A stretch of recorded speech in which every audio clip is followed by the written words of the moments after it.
उंगलियां चटकाना आदत है, बीमारी नहीं।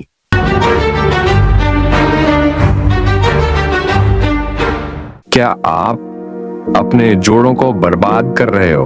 Crack, pop, snap. सबने कहा था कि उंगलियां चटकाने से आर्थराइटिस हो जाता है, लेकिन क्या सच में ऐसा है? The truth revealed. Good news?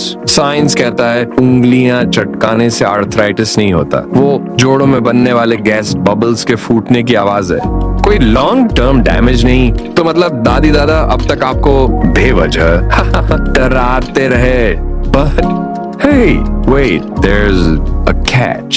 ये हानिकारक नहीं है जब तक इसे लगातार ना करो या जबरदस्ती क्रैक करने लगो।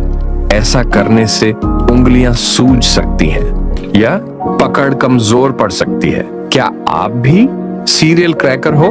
नीचे बताओ, फॉलो करो ऐसे ही मजेदार मिथ बस्टिंग हेल्थ फैक्ट्स के लिए, क्योंकि